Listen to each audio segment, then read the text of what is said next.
आशुतोष शशांक शेखर चंद्रमौलि चिदंबरा कोटि कोटि प्रणाम शंभो कोटि नमन दिगंबरा।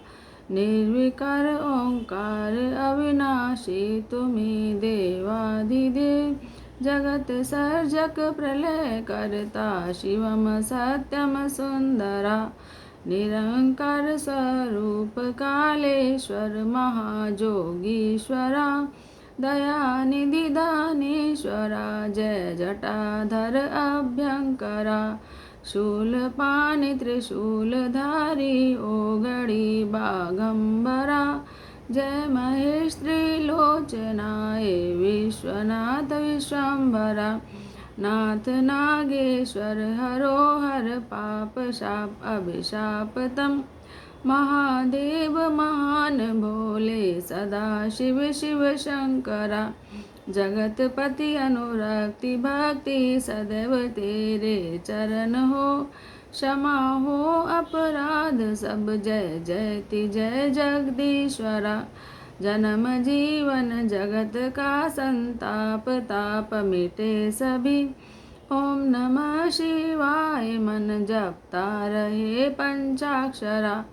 आशुतोष शशांक शेखर चंद्रमौलि चिदंबरा कोटि कोटि प्रणाम शंभो कोटि नमन दिगंबरा। बोलो शंकर भगवान की जय। बोलो पार्वती पति की जय। हर हर महादेव। सूत जी बोले, दक्ष कन्या से कश्यप ऋषि द्वारा विवस्वान सूर्य पैदा हुआ। उसकी संज्ञा त्वष्टि सुरेणुका पत्नियां हुईं। ये सब यौवन से मत वाली थी। अपने पति का दूसरा तेज पाकर भी वह संतुष्ट न हुई। सूर्य ने संज्ञा द्वारा 3 संतान पाई, श्राद्धे मनु और प्रजापति यम। यम के साथ यमुना कन्या भी पैदा हुई। उस समय संज्ञा सूर्य का तेज सहन न कर सकी, तब अपनी छाया बनाई और माया रूप होकर छाया ने भक्ति रूप संज्ञा से कहा, अब आप आज्ञा करें, मैं क्या करूं? मुझे आपकी क्या सेवा करनी है? संज्ञा बोली, मैं इस समय पिता के घर जा रही हूँ, तो मेरे स्थान पर निवास कर और इन पुत्र और पुत्रियों का पालन पोषण भी कर। छाया बोली, हे देवी, मैं तुम्हारा यह भेद कष्ट सहते हुए भी केस ग्रहण तक किसी को प्रकट नहीं करूंगी। तुम आनंद से जाओ। इस प्रकार प्रबंध कर संज्ञा अपने घर पहुंची। पिता ने उसे आया देखकर बार बार फटकारा। तब वह घोड़ी का रूप धारण कर पूर्व प्रदेशों में घूमने लगी। संज्ञा के जाने पर सूर्य ने छाया को संज्ञा मानकर उसके द्वारा सावर्णी मनुपुत्र पैदा किया। इसके बाद छाया अपने पुत्र के साथ विशेष प्रेम करने लगी। संज्ञा के पुत्रों में अब उसे उतना स्नेह नहीं रहा। यम को इस बात पर क्रोध आ गया। उसने छाया को एक लात मारी और फटकार दिया। तब छाया ने भी यम को शाप दिया कि तुम्हारा क्रोध के कारण उठा हुआ यह पाँव गिर पड़े। यम ने जाकर सारी बात पिता से कही कि हे पिताजी, इसके शाप से मुझे बचाओ, मेरा पाँव न गिरने पाए। तो सूर्य बोले, हे पुत्र, इसमें कोई ना कोई कारण अवश्य है, जिससे धर्म रूप तुम भी क्रोध में आ गए, कि तुम माता का शाप तो असत्य नहीं हो सकता। इतना यम से कहकर छाया से बोले, हे चंडिके, यह तुमने किस कुबुद्धि का काम कर डाला? सच सच बताओ कि इस पुत्र से तू क्यों विशेष प्रेम करती है और इससे प्रेम कम क्यों करती है? इतना सुनकर छाया घबरा गई और सच सच बता दिया। उसके बाद छाया ने सूर्य को शान चक्र चढ़ाया। इस प्रकार सूर्य का तेज कम कर दिया और सूर्य का रूप सुंदर हो गया। तब भगवान सूर्य ने योग दृष्टि से अपनी पत्नी संज्ञा को घोड़ी के रूप में देख लिया और स्वयं घोड़े का रूप बनाकर उसके पास मैथुन की इच्छा की, किंतु उन्हें परपुरुष जानकर स्वीकार नहीं किया। उसके बाद घोड़े रूप सूर्य ने उसके मुख और नासिका के रास्ते अपना वीर्य डाल दिया।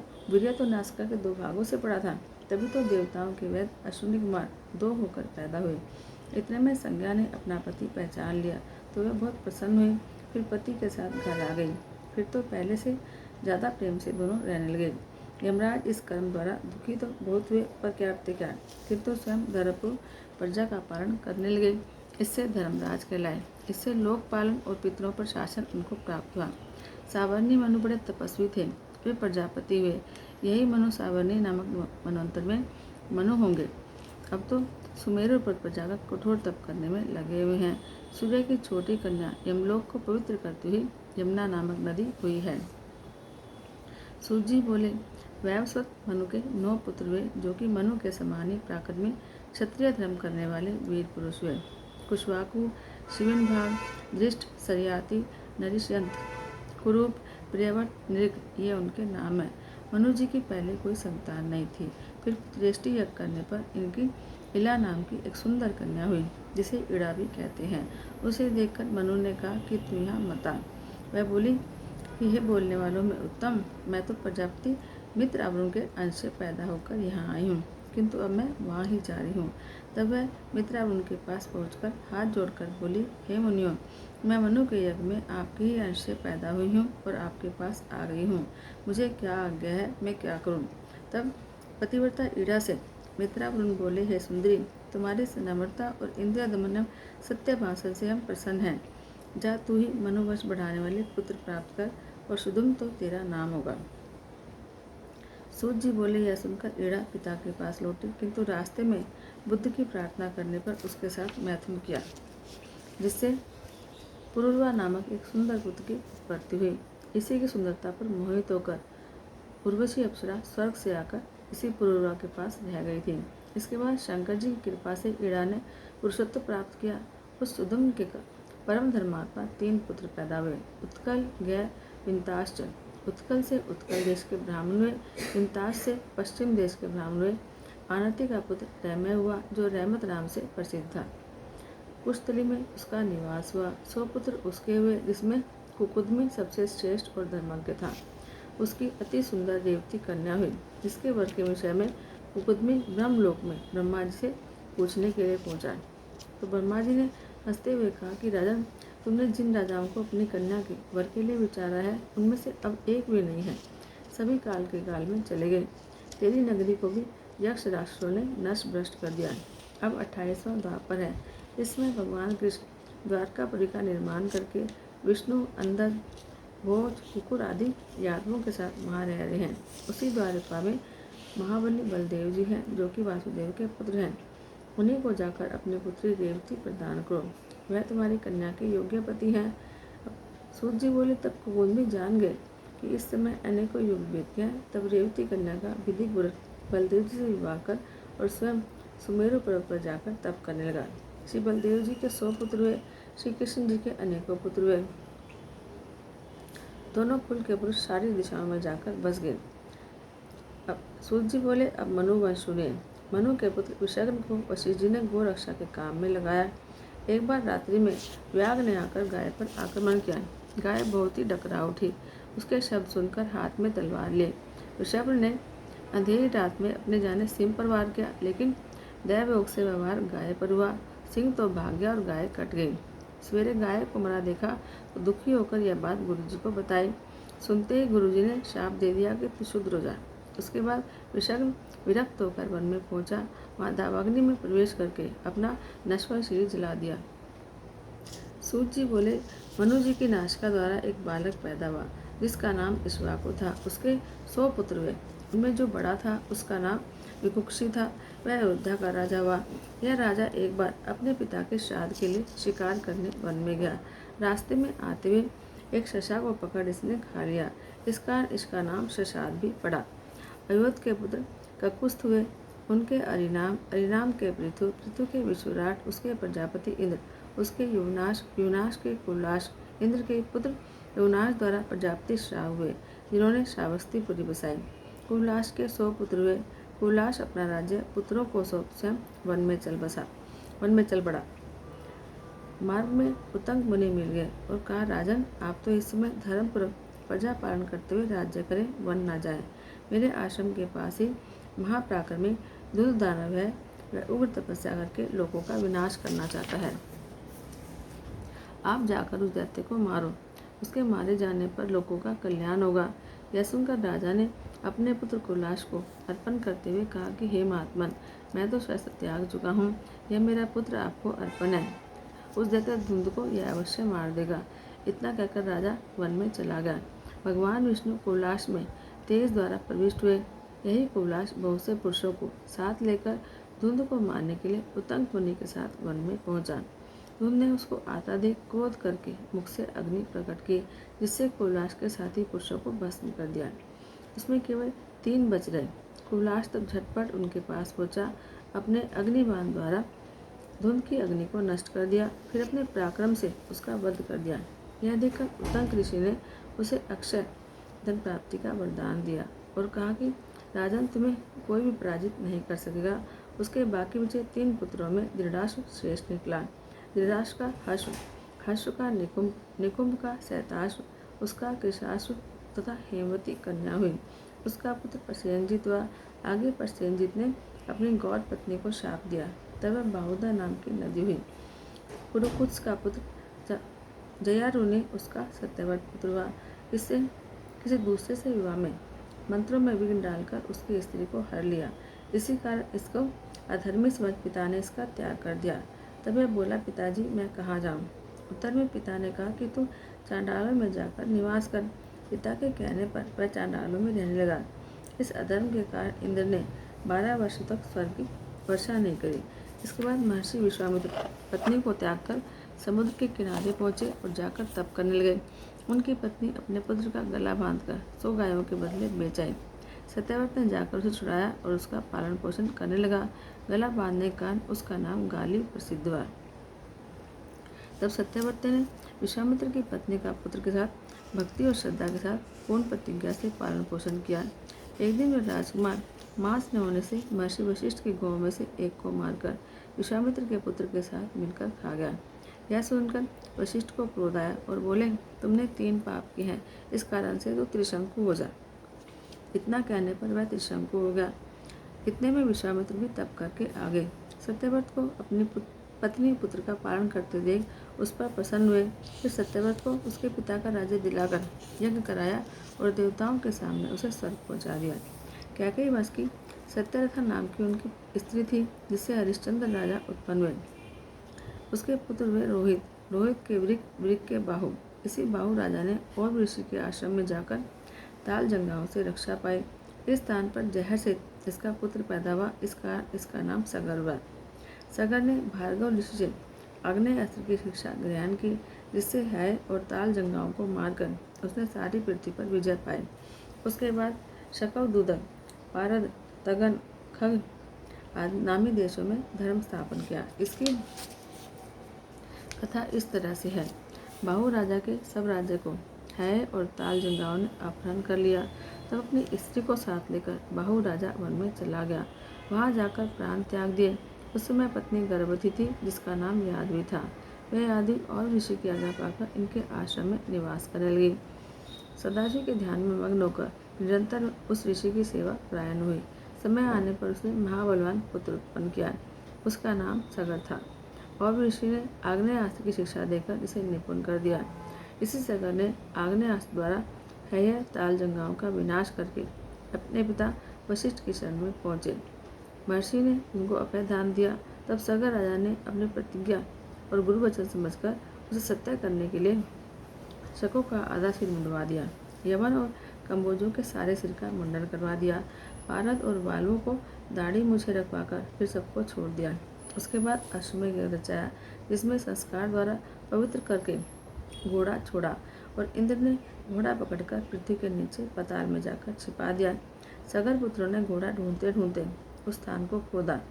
खोदते खोदते वे आदि पुरुष कपिल जी के आश्रम पर पहुंच गए। वहां जाकर उन्होंने कोलाहल मचाया तो कपिल देव ने अपनी तेजोमयी आंखें खोली, जिससे प्रकट होकर अग्नि ने उनको भस्म कर दिया। वे सब के सब 60,000 थे। उनमें केवल 4 बचे, हर्ष केतु, सुकेतु, धर्मरथ, सूरवीर, पंजन। इन्हीं के द्वारा सगर का वंश चला। इसके बाद यज्ञ का घोड़ा सगर के किनारे प्राप्त हुआ। तब सगर ने 100 अश्वमेध यज्ञ किए। सौनक जी बोले, हे सूत जी, आपने सगर राजा के 60,000 पुत्रों के बारे में कहा, वे किस प्रकार हुए, आप सुनाइए। सूत जी बोले, सगर राजा की 2 पत्नियां थीं और ऋषि से दोनों ने वर मांगा था। एक ने तो 60,000 पुत्र मांग लिए, दूसरी ने वंश बढ़ाने वाला एक ही पुत्र मांगा। पहली रानी से एक तुम्बा पैदा हुआ, जिससे 60,000 पुत्र हुए। एक एक को लेकर घी के मटकों में रख दिया। कुछ समय के बाद अत्यंत बलवान होकर सभी राजकुमार बाहर निकल आए। यही 60,000 कपिलदेव की क्रोधाग्नि में भस्म हो गए, जिसका उद्धार करना आवश्यक था। इसी सगर के वंश में एक दिलीप राजा हुए। उनके पुत्र हुए भगीरथ। यही भागीरथ अपने पूर्वजों के उद्धार के लिए श्री गंगा जी को स्वर्ग से उतारकर समुद्र तक ले गए। श्री गंगा जी द्वारा उनका उद्धार करके श्री गंगा जी को अपनी पुत्री बनाया, जिससे श्री गंगा जी का नाम भागीरथी हुआ। भागीरथी का पुत्र क्षुतसेन नामक, इनका नाभाग का अम्बरीश, उसका सिंधुदीप, उसका अयुताजित, उसका ऋतुपर्ण, उसका अनुपर्ण, उसका मित्रसेन, उसका सर्वकर्मा और उसका अनरण्य, उसका मुड़ीध्रुव, उसका निषद का खटवांग, उसका दीर्घबाहु, उसका दिलीप का रघु का अज का दशरथ के मर्यादा पुरुषोत्तम श्री राम के कुश के अतिथि, उसके निषद के नल के नभ के पुंडरीक, उसके क्षेम धनवा, उसके देवानिक, उसके अहिनप, उसके सहसवान,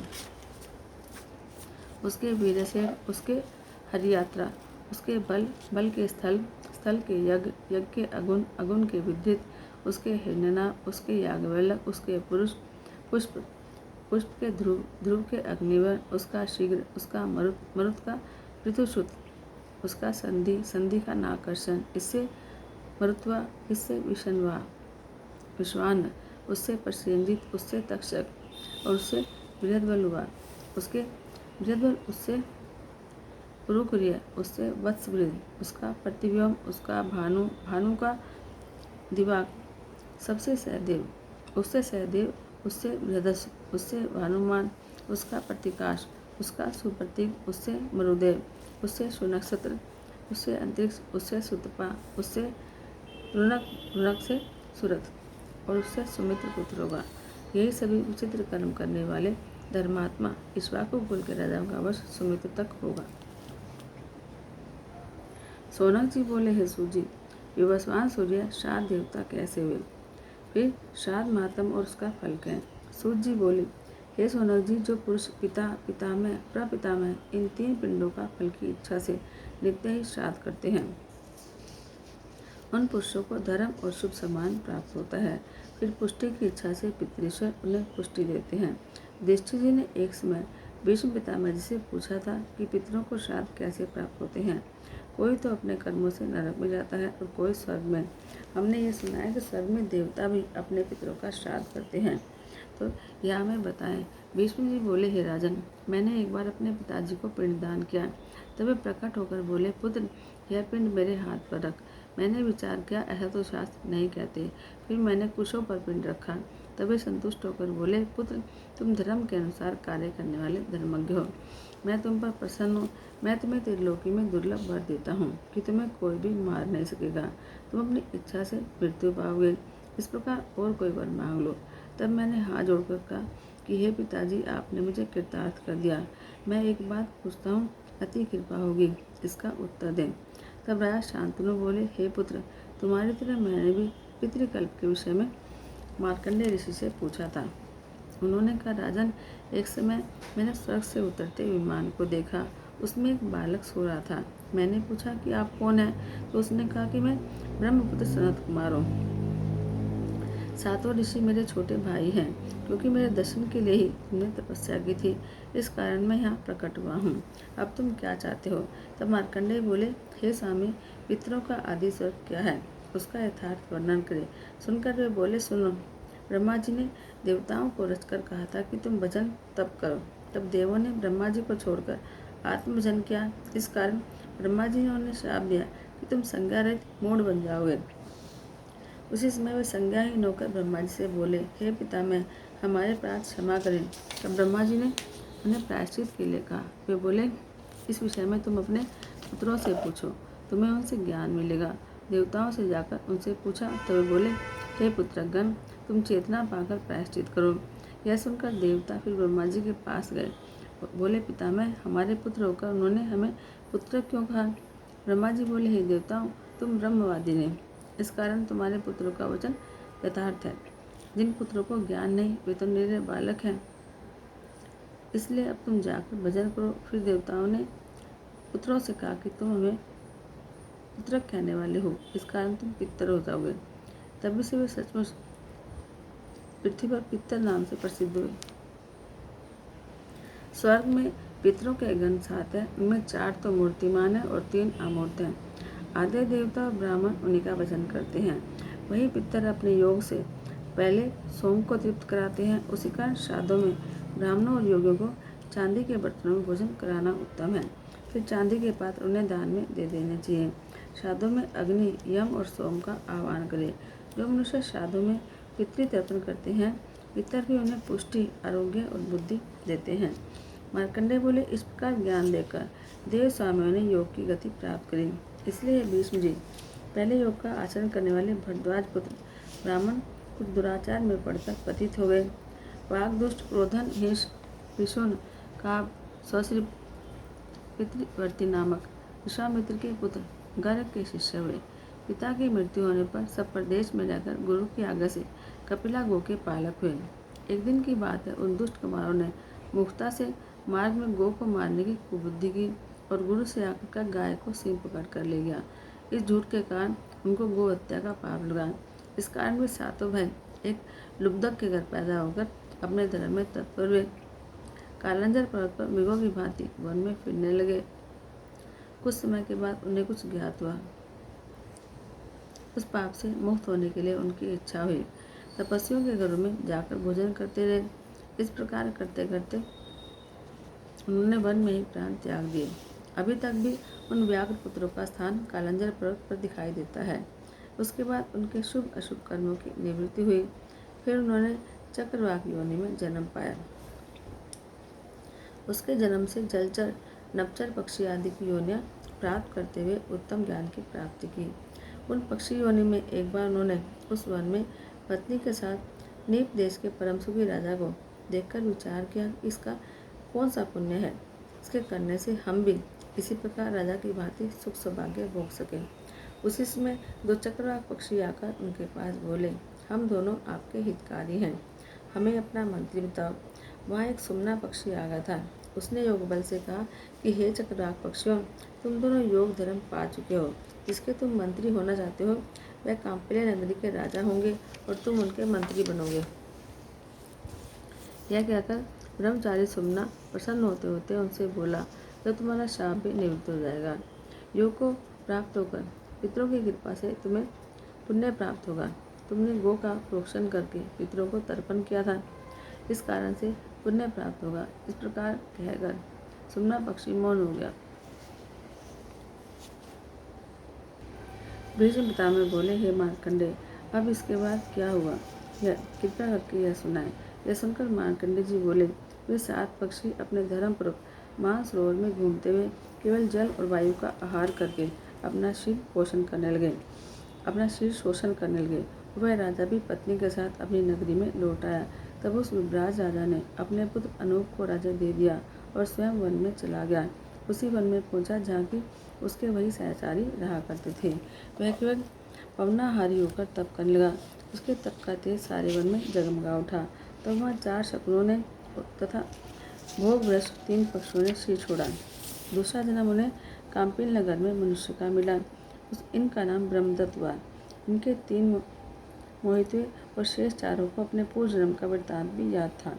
ब्रह्मदत्त तो पाप रहित हो गया था। उसको राजा ने राज्य दे दिया और स्वयं परम गति प्राप्त की। और पंचाल और पुंडरीक ने भी अपने पुत्रों को मंदिर का अधिकार दिया। उन्होंने भी परम गति पाई। हे भीष्म जी, उन 7 में से बाकी 4 जो थे वे उसी नगरी में एक दरिद्र ब्राह्मण के कुल में जन्मे। वे चारों वेद शास्त्रों की विद्या में निपुण हो गए। भगवान शंकर जी की भक्ति में लगकर वन में चले गए। भगवान शंकर की भक्ति और स्मरण करने से मुक्ति प्राप्त होती है। शौनक जी बोले, हे सूत जी, अब आप आचार्य के पूजन की विधि बताइए। ग्रंथ आदि सुनने के बाद क्या कर्तव्य होता है। सूत जी बोले, पुराण ग्रंथ कथा सुन लेने के बाद आचार्य पूजन आवश्यक है। आचार्य को प्रसन्नतापूर्वक दान दे। जब शिव पूजन समाप्त हो तभी आचार्य ब्राह्मण को बछड़े वाली गो दाय करे। 1 पल जितना स्वर्ण का आसन लगवाए, उस पर सुंदर लिखे हुए ग्रंथ को स्थापित करके आचार्य को समर्पित करे। इस प्रकार से उसके बंधन मुक्त हो जाते हैं। हे सुमित्र, पुराण के वक्ता महात्मा होते हैं। उन्हें तो ग्राम, राज्य, घोड़ा, हाथी आदि उत्तम और उपयुक्त वस्तुएं यथाशक्ति देने से कल्याण होता है। अब ग्रंथ को विधिपूर्वक सुनने से फल मिलता है। शौनक जी बोले, हे सूत जी, अब वेद व्यास जी की जन्म कथा सुनाइए। इनकी माता तो सत्यवती है, लेकिन इनके साथ तो राजा शांतनु ने विवाह किया था और व्यास जी तो महायोगी पराशर जी के पुत्र हैं। इसका क्या अभिप्राय है? सूत जी बोले कि पराशर जी तीर्थ यात्रा करते करते एक दिन यमुना तट पर आए। वहाँ मल्लाह भोजन कर रहा था।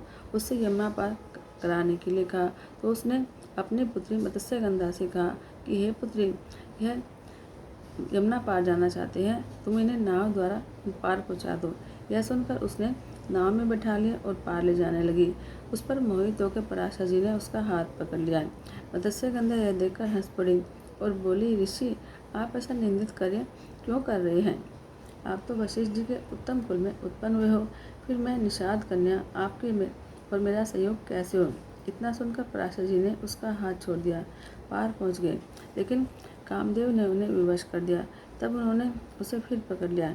कांपती हुई मत्स्यगंधा ने कहा कि हे ऋषिदेव, मैं दुर्गंधी युक्त काले रंग की निषाद कन्या हूँ और आप योगी श्रेष्ठ हैं, अतः कांच और सोने का संयोग भला कैसे हो?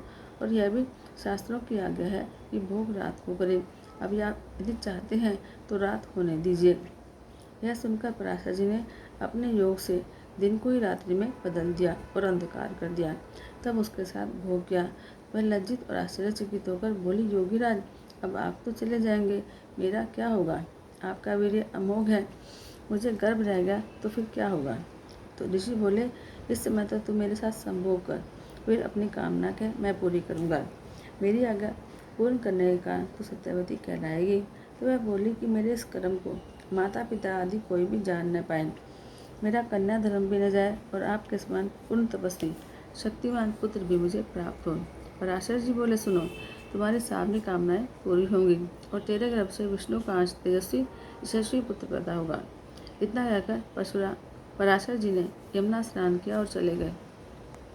सत्यवती ने समय आने पर सूर्य के समान तेजस्वी पुत्र को उत्पन्न किया। बालक ने उत्पन्न होते ही माता से कहा, माता, जब भी तुम्हें कोई काम आए तो मुझे याद करना, मैं आ जाऊंगा। इतना कहकर प्रणाम करके व्यास जी तप करने चले गए।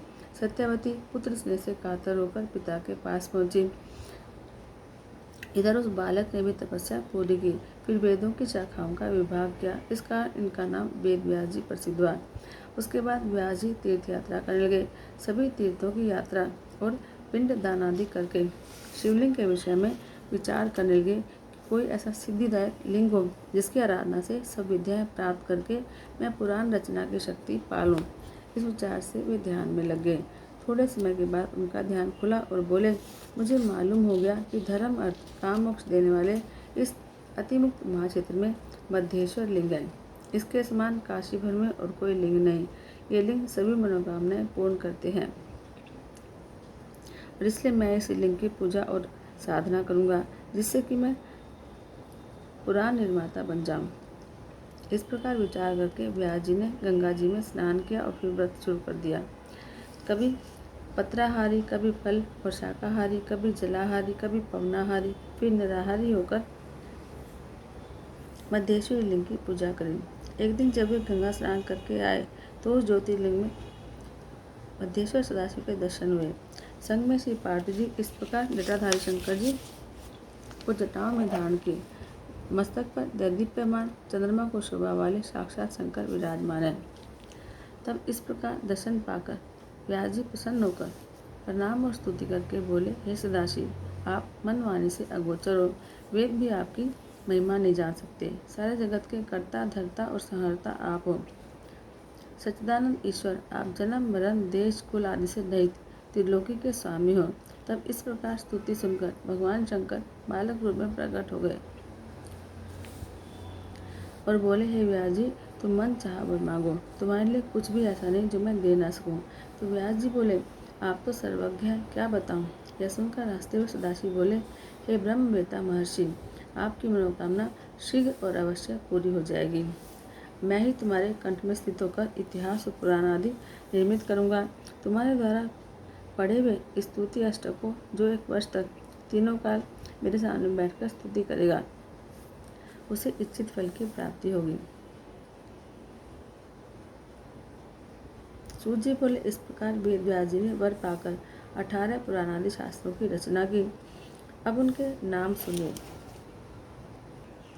ब्रह्म पुराण, पद्म पुराण, विष्णु पुराण, शिव पुराण, भागवत पुराण, भविष्य पुराण, नारद पुराण, मार्कंडेय पुराण, अग्नि पुराण, ब्रह्म वैवर्त पुराण, लिंग पुराण, वराह पुराण, स्कंद पुराण, कुर्म पुराण, मत्स्य पुराण, गरुड़ पुराण, वामन पुराण, ब्रह्मांड पुराण। ये 18 पुराण तथा यश के देने वाले हैं। इनसे पढ़ने सुनने से मुक्ति प्राप्त होती है। सूत जी बोले, इस प्रकार पराशर जी का सत्यवती से संयोग हुआ। फिर शांतनु राजा को सत्यवती प्राप्त हुई। इसमें किसी प्रकार की शंका मत करो। व्यास जी की उत्पत्ति आश्चर्य में होते हुए भी इस कारण से हुई। व्यास जी विद्वान लोग बड़े के गुणग्राही बने और दोषग्राही नहीं। यह रहस्यमय कथा भी पुण्यदायक है। इसके पढ़ने और सुनने से सभी प्रकार के पाप नष्ट हो जाते हैं। मुनि बोले, हे ऋषि, अब आप जगत माता उमा का चित सुनाइए। सूत जी बोले, तुम लोग धन्य हो जो उमा चित सुनना चाहते हो। स्वारोचिस मनवंतर में एक राजा हुआ है जिसका नाम वीरथ था। उसका सुरथ नाम का पुत्र हुआ जो कि वीर पुरुष था। वह दानी, सत्यवादी, देवी भक्त था।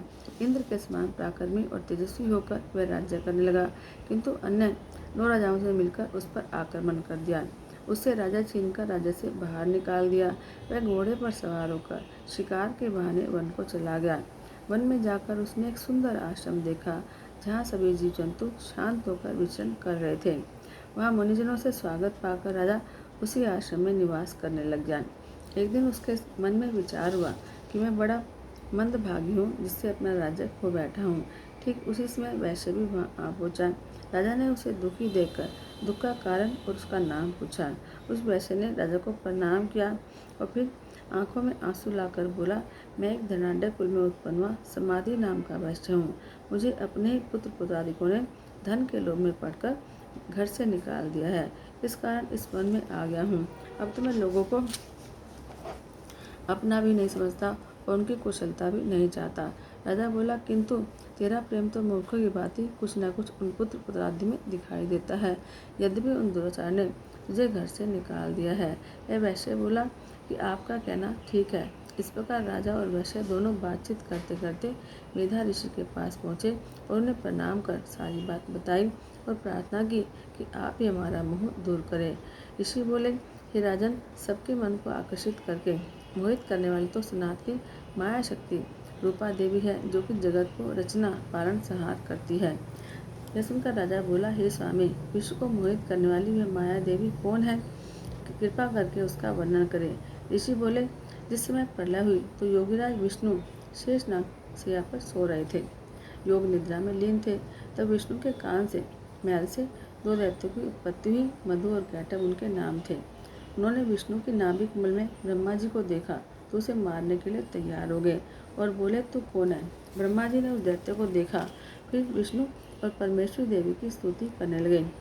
बोले, हे महामाया, शरणागतों की रक्षा करने वाली देवी, इन दैत्यों से मेरी रक्षा करो। आपको बार बार प्रणाम हो। आप दोनों को मार दो, फिर नारायण को जगाकर मेरी रक्षा करो। उन्हीं बोले, ब्रह्मा जी की इस प्रार्थना द्वारा महामाया फाल्गुन शुक्ल पक्ष की द्वादशी को प्रकट होकर महाकाली नाम से प्रसिद्ध हुई और आकाशवाणी करके कहा कि हे ब्रह्मा जी, तुम भय मत करो, मैं युद्ध द्वारा इन दोनों का वध करके तुम्हारी रक्षा करूंगी।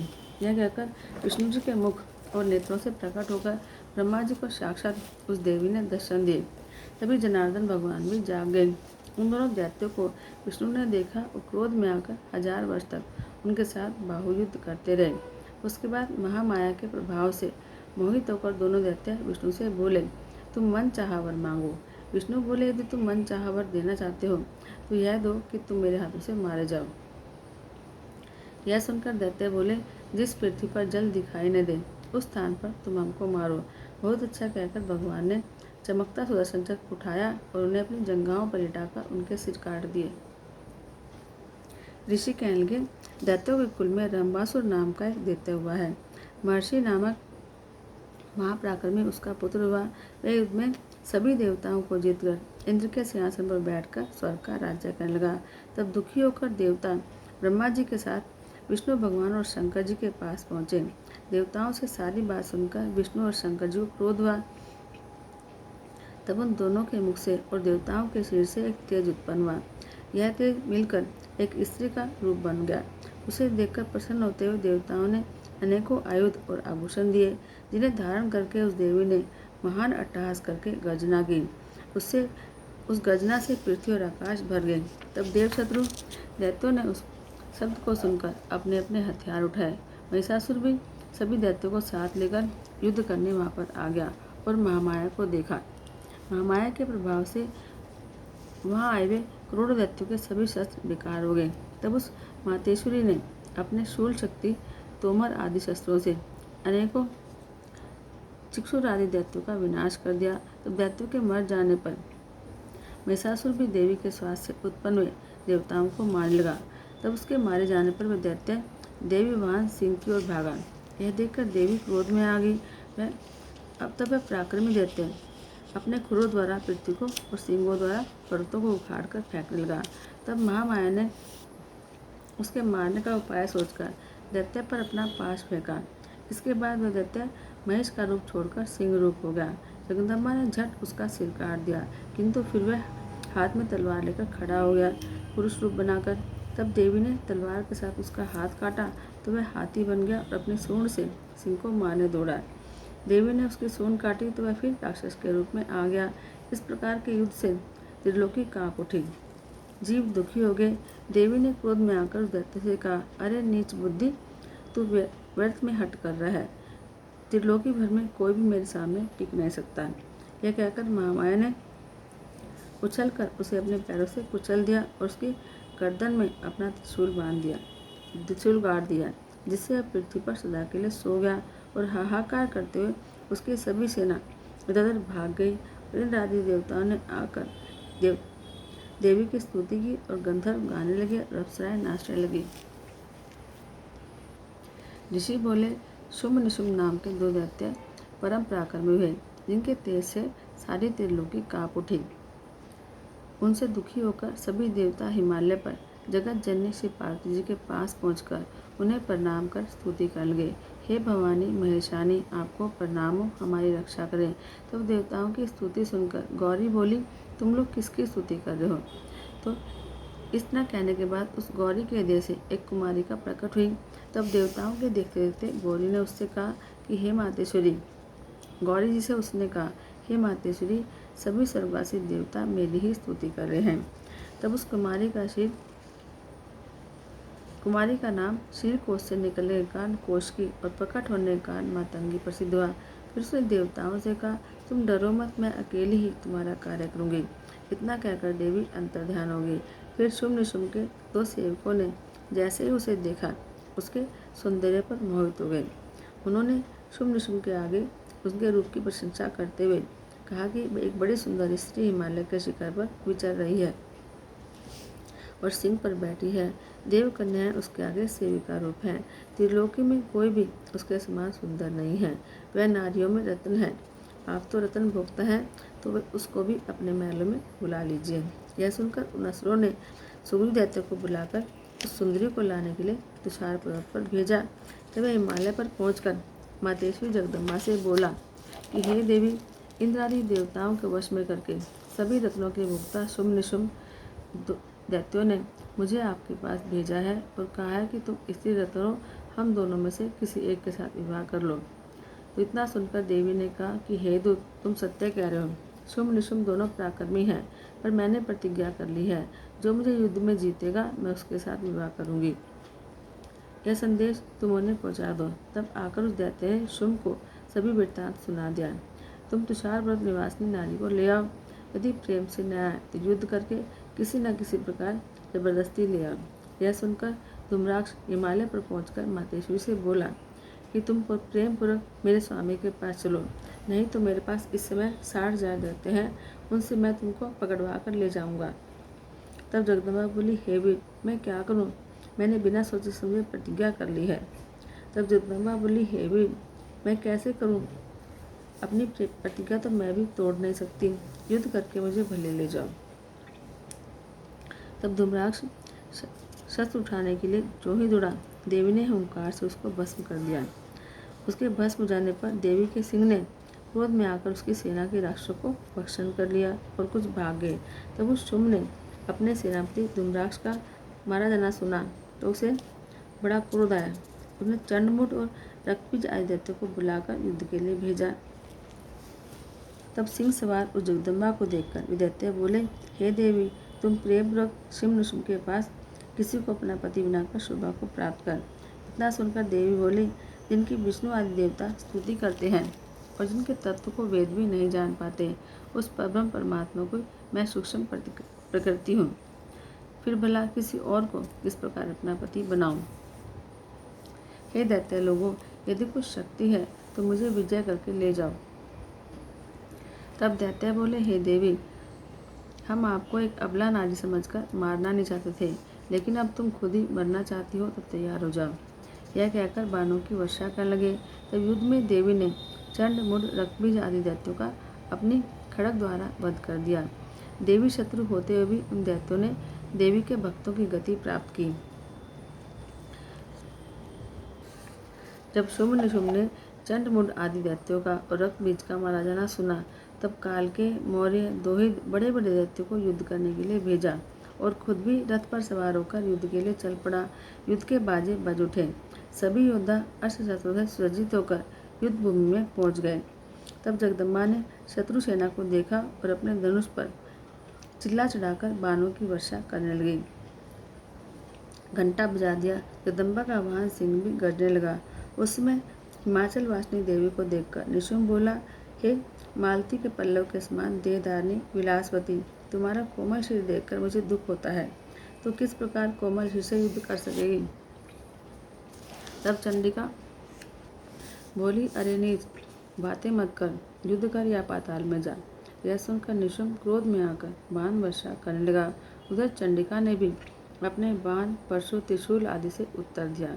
उस युद्ध में काल देवी ने असंख्य घोड़े काट दिए। वाहन सिंह ने तो असंख्य दैत्यों के प्राण हर लिए। खून की नदी बह चली। इस विकराल युद्ध को देखकर निशुंभ विचार में पड़ गया। सोचा कि बड़े आश्चर्य की बात है कि मैं एक नारी से हार जाऊंगा। इस कराल काल की बलिहारी है, जो दरिद्रों को धनी और धनियों को दरिद्र बना देती है। इस नारी ने तो मूली गाजर की तरह मेरी सारी सेना काट दी। चलो देखा जाएगा। तब सुंदर रथ में बैठकर स्वयं देवी के सामने आकर बोला, यदि युद्ध करना है तो मेरे साथ कर। इन बेचारे सिपाहियों को मारने से क्या होगा? इतना बोलकर निशुंभ बाण बरसाने लगा। देवी ने अपने बाणों के द्वारा उसके बाण काट दिए। तब दैत्य ने ढाल तलवार उठाई तो चंडिका ने उसको भी काट दिया। फिर विष मुझे शत्रु का रुधिर चाटने वाले बाण छोड़े, जिसे शीघ्र ही निशुंभ मरकर पृथ्वी पर गिर पड़ा। अब दैत्यराज शुंभ ने अपने छोटे भाई निशुंभ को मरता देखा तो स्वयं रथ पर चढ़कर युद्ध के लिए आ गया।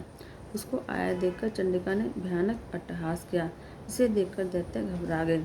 उसमें शुंभ ने जलती हुई शक्ति चंडिका के ऊपर फेंकी। महामाया ने अपने बाणों से उसके हजारों टुकड़े कर दिए। अब उसने क्रोध में आकर त्रिशूल उस दैत्य की छाती में घुसेड़ दिया, जिससे उसकी छाती फट गई। तो माता के ऐसा करने पर वह हाथ में चक्र लेकर दौड़ा।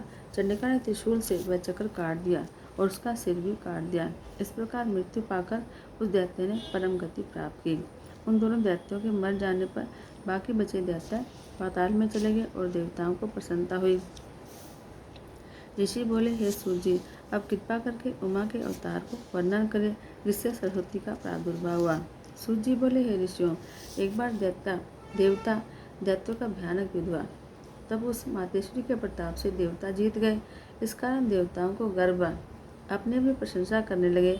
तब उन्हीं से एक कुरूप तेज प्रकट हुआ। देवताओं ने जो ही उस तेज को देखा तो घबरा गए। इंद्र से जाकर बोले, ये क्या है? तब इंद्र ने उसकी परीक्षा लेने के लिए कहा कि पहले वायु वहाँ पहुँचा। उस तेज ने वायु से पूछा, तू कौन है? वायु बोला, मैं सारे जगत का प्राण हूँ, मेरे द्वारा जगत चल रहा है। सुनते ही तेज ने कहा, अच्छा तो अपनी शक्ति से इस तिनके को चला कर दिखा। तब वायु ने सारी शक्ति लगा दी, लेकिन तिनका तिल भर भी नहीं हिला। वायु लज्जित होकर इंद्र के पास पहुंचा, अपनी पराजय की सारी बात सुनाई। जैसे इंद्र ने अन्य देवताओं को भी उसकी परीक्षा लेने के लिए भेजा, लेकिन सब हार गए। इंद्र खुद पहुंचा तो इंद्र को वहां देखकर तेज उसी समय अंतर्ध्यान हो गया। इंद्र इससे विस्मित हुआ। तब 1000 नेत्र वाले इंद्र ने विचार किया कि जो तेज इस प्रकार की शक्ति रखता है मैं उसकी शरण में क्यों न जाऊं। यह सोचकर मन द्वारा इंद्र शरण को प्राप्त हुआ। वह चैत्र मास के शुक्ल पक्ष की नवमी और मध्याह्न का समय था। ठीक उस समय हेतु के बिना कृपा करने वाली, सबका अभिमान मिटाने वाली देवी प्रकट हो गई। इंद्र से बोली, हे सुरराज इंद्र, ब्रह्मा, विष्णु, शिव आदि भी मेरे सामने गर्व नहीं कर सकते, तो फिर अन्य देवताओं की तो सामर्थ्य ही क्या है। मैं परब्रह्म प्रणव स्वरूप देवी हूँ। मेरी कृपा से तुम लोगों ने दैत्यों पर विजय पाई है। हे देवताओं, तुम अपना अभिमान त्याग कर नम्रता के साथ मेरा भजन करो। इतना सुनकर देवताओं ने प्रणाम करके और स्तुति करके कहा कि हे महामाए, अब तो आप क्षमा करें, आगे इस प्रकार का वरदान दें जिससे हमें फिर अभिमान न हो। सूत जी बोले, तभी से देवताओं ने अभिमान छोड़कर उमा देवी की आराधना प्रारंभ कर दी। मुनि बोले, हे सूत जी, उमा देवी के अद्भुत चित्र और सुनाइए। सूत जी बोले, सुनिए। एक महापराक्रमी रुरु वे उनका पुत्र दुर्गम हुआ। ब्रह्मा जी से वरदान में उसने चारों वेदों की प्राप्ति की और भी वर पाया, जिससे उसे देवता भी ना जीत सके। तब वह पृथ्वी पर अनेकों उपद्रव करने लगा। इस कारण देवता भी स्वर्ग में डरने लगे। वेदों के न रहने पर सब क्रिया जाती रही। ब्राह्मणों ने आचार धर्म त्याग किए। इस प्रकार प्रजा दुखी हो गई। प्रजा के इस संकट को देखकर देवता महादेव की शरण में पहुंचे और बोले, हे महादुर्गे, जिस प्रकार आपने शुंभ निशुंभ का वध करके हमारी रक्षा की, अब भी इस दुष्ट का वध करके हमारी रक्षा करो। इस प्रकार देवताओं की बात सुनकर और प्रजा को दुखी देखकर देवी ने अपने नेत्रों को दया के जल से भरा। तब 9 दिन और 9 रातों तक नेत्रों द्वारा उस जल की हजारों धाराएं बहने लगी। उससे सारे वृक्ष औषधि आदि हरे भरे हो गए। नदियाँ, तालाब, समुद्र आदि सभी पूर्ण हो गए। इससे सभी देवता, ब्राह्मण आदि संतुष्ट हो गए। उसके बाद देवी ने कहा, देवताओं, अब और तुम्हारा कौन सा कार्य करूं। तब सभी देवताओं ने प्रार्थना की, हे भगवती, दुर्गम द्वारा चराए गए वेद हमें मिल जाए, ऐसी कृपा करें। तब देवी ने तथास्तु कहा और बोली, अब तुम अपने धाम को जाओ, वेद तुमको मिल जाएंगे। इसके बाद देवताओं ने देवी को प्रणाम किया और अपने घर पधारे। ठीक उसी समय रुरुपुत्र दुर्गम ने नगरी पर चारों ओर से आक्रमण कर दिया। उधर महाकाली भी चक्र लिए आ पहुंची। दोनों ओर से युद्ध छिड़ गया। पहने बांध छूटने लगे। तब तो देवी के सिर से 10 देवियां प्रकट हुई, जिनके नाम हैं काली, तारा, छिन्नमस्ता, श्रीविद्या, भुवनेश्वरी, भैरवी, बगुला, धुम्रा, त्रिपुरा, मतंगी। इन सभी देवियों ने मिलकर दैत्यों की 100 अक्षौनी सेना का विनाश कर दिया। फिर त्रिशूल से उस दुर्गम दैत्य का वध कर दिया। इस प्रकार उसका वध करके उससे वेद देवी ने प्राप्त कर लिए। वह वेद देवताओं को बराबर दे दिए। तब देवता बोले, हे माते, आपने हमारी रक्षा के लिए अनंताक्षी में रूप पधारे। इस कारण आपका नाम शताक्षी होगा। आपने अनंत रूप धारे ना, इसलिए आपका नाम शताक्षी होगा। और अपने शीर से उत्पन्न किए शोक द्वारा लोक पालन किया, इस प्रकार शाकंभरी भी कहलाओगी। दुर्गम दैत्य के वध के बाद आपका नाम दुर्गा होगा। हे योग निद्रे, हे महाबले, हे ज्ञान प्रदे, हे विश्वजननी, आपको हमारा नमस्कार हो। समय समय पर आप ही हमारी रक्षा किया करें। तब दुर्गा बोली, तुम लोग चिंता मत करो। जैसा कि मैं अब तक असुरों का विनाश करती आई हूँ, आगे भी करती रहूँगी। तो आप सत्य समझे, हमेशा मैं आपकी रक्षा करती रहूँगी। जब जब भी असुर लोग आकर उपद्रव करेंगे, तभी तभी मेरा अवतार होगा और मैं ही तुम्हारी रक्षा करूँगी। इस प्रकार सूत जी बोले, लोक प्रसिद्ध शताक्षी शाकंभरी दुर्गा, ये एक ही दुर्गा के नाम है। मुनि बोले, हे सूत जी, एक बार श्री व्यास जी ने सनत कुमार से श्री पार्वती के क्रिया योग के विषय में पूछा, यह योग हमें सुनाओ। सूत जी बोले, आप उस दिव्य क्रिया योग का सुने। उस क्रिया योग में क्या फल मिलता है और क्या लक्षण है, वो भी आप सुने। तो सनत कुमार जी बोले, व्यास जी, जगत जननी के ज्ञान योग, क्रिया योग और भक्ति योग, ये 3 योग भुक्ति मुक्ति दाता हैं। ज्ञान योग चित्त का आत्मा के साथ संयोग होना, क्रिया योग इस योग के साथ बाह्य अर्थ के संयोग का क्रिया योग है। भक्ति योग श्री देवी और आत्मा की एक भावना ही भक्ति योग है। जब इन तीनों योगों का संयोग होता है उसे क्रिया योग कहते हैं। कर्म द्वारा भक्ति पैदा होती है, भक्ति से ज्ञान और ज्ञान से मुक्ति मिलती है। योग ही मुक्ति का मुख्य हेतु है। क्रिया योगी योग का मुख्य साधन है।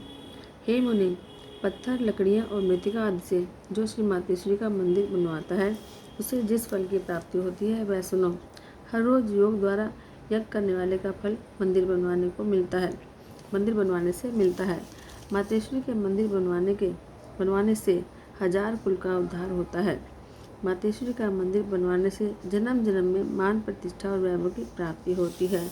उस मंदिर को जितने वर्षों तक ईंटें टिकी रहती हैं उतने दिव्य वर्षों तक वह दीप में सुख भोगता रहता है। जिस भक्त ने श्री पार्वती जी की मूर्ति बनवाई हो वह दुर्गा जी के लोकों में निश्चय ही जाता है। त्रिलोकी की स्थापना के पुण्य से भी कोटि गुना पुण्य देवी जी के मंदिर बनवाने से प्राप्त होता है। जो पुरुष श्री देवी जी की मनोहर मूर्ति को मध्य में स्थापना करके उसके चारों ओर पंचापना देवी की स्थापना करता है उसका पुण्य तो असंख्य है। सूर्य चंद्रमा के ग्रहण लगने पर विष्णु सहस्रनाम के पाठ से जितना फल मिलता है उससे 100 गुना शिव नाम के जाप करने से मिलता है। श्री देवी जी के नाम जपन से तो उससे भी 100 गुना अधिक फल मिलता है। जो पुरुष चलते, सोते, बैठते उमा इन 2 अक्षरों की रट में रहते हैं वे श्री दुर्गा जी के गण हो जाते हैं। जो मनुष्य नित्य नैमित्तिक कार्यों में धूप, दीप, नैवेद्य आदि से श्री दुर्गा जी का पूजन करते हैं तो देवी के मंदिर की मिट्टी और गोबर से लीपते हैं और मंदिर में झाड़ू लगाते हैं। इस प्रकार के मनुष्य निश्चय ही उमालोक प्राप्त करते हैं। जो नित्य नियम से पूजते हैं वे परम पद पाते हैं। कृष्ण पक्ष की अष्टमी, नवमी तिथियों में विशेषतया श्री सूक्त, देवी सूक्त और मूल मंत्रों द्वारा पूजन करना परम आवश्यक है। तुलसी को न लेकर अन्य सभी पुष्प देवी पर चढ़ाए जाते हैं। कमल पुष्प तो विशेष प्रिय है। जो सोना, चांदी, पुष्प आदि कुछ भी देवी को अर्पण करता है वह परम गति पाता है। पूजन के पश्चात क्षमा की याचना भी आवश्यक है। देवी जी का ध्यान करके नैवेद्य चढ़ावे, उसमें अनेकों फल भी हो। देवी का प्रसाद खाने वाला अपने पाप रूपी कीचड़ को धोकर निर्मल हो जाता है। जो मनुष्य चैत्र शुक्ल तृतीया के दिन मातेश्वरी का व्रत करता है वह कर्म बंधनों से मुक्त होकर मुक्ति पाता है। प्रतिवर्ष इस दिन देवी का महा उत्सव करना आवश्यक है। इस प्रकार उत्सव करने वाले पुरुष को देवी जी सभी प्रकार से फल देती हैं। वैशाख शुक्ल अक्षय तृतीया के दिन यथाशक्ति देवी का रथ उत्सव भी करना चाहिए। रथ तो पृथ्वी को समझे और सूर्य चंद्रमा को 2 चक्र समझे। वेदों को घोड़े और ब्रह्मा जी को सारथी जाने। इस प्रकार अनेकों मणिमालाओं से सुसज्जित कर उसमें पुष्प मालाएं भी चढ़ाकर उस रथ में देवी जी की मूर्ति स्थापित करें। धीरे धीरे रथ चलावे और धीरे धीरे देवी के नाम बोले और बोले, हे भक्त दुखारनी देवी हमारा पारण करो। इस प्रकार के वाक्यों द्वारा देवी को प्रसन्न करे। इस प्रकार नगर की सीमा तक रथ ले जाए। उसके बाद 100 बार प्रणाम करे, फिर प्रार्थना करे। इस प्रकार उत्सव मनाने वाला मनुष्य इस लोक में सुख भोग कर अंत में देवी जी के धाम को प्राप्त करता है। आश्वेज के शुक्ल पक्ष में नवरात्रि तक व्रत का विधान है। उसके द्वारा सभी मनोरथ पूरे होते हैं। हे मुनि, इस व्रत को विरथ के पुत्र सुरथ नामी राजा ने किया था। उसका हरण किया हुआ राज्य फिर प्राप्त हुआ। समाधि वैश्य ने भी इस व्रत को करके संसार बंधनों से मुक्ति पाई। जो भी तृतीया, पंचमी, सप्तमी, अष्टमी, नवमी, चतुर्दशी आदि तिथियों में विधिपूर्वक देवी पूजन और नवरात्रि व्रत धारण करता है उसके सभी मनोरथ स्वयं देवी पूरा करती है। और जो भी कार्तिक, मंगसर, पौष मास, फागुन महीनों में शुक्ल तृतीया तिथि में देवी व्रत करता है, धूप, दीप, नैवेद्य आदि से जो देवी जी को पूजता है, मंगला देवी उनका मंगल करती है। नारियों को तो अपने सौभाग्य की रक्षा के लिए व्रत को करना चाहिए और पुरुष भी विद्या, धन, पुत्र आदि प्राप्ति के लिए अवश्य करे। अब उमा संहिता समाप्त हो रही है। यह संहिता परम पवित्र और शिव भक्ति देने वाली है। इसमें अनेकों पवित्र कथाएं आती हैं। मुक्ति और मुक्ति देने वाली इस संहिता को सावधानी से सुनने और पढ़ने वाला पुरुष परम धाम को प्राप्त करता है।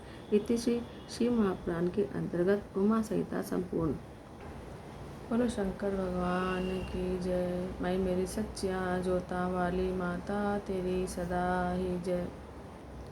सर्व मंगल मांगल्ये शिवे सर्वार्थ साधिके शरण्ये त्र्यंबके गौरी नारायणी नमोस्तुते।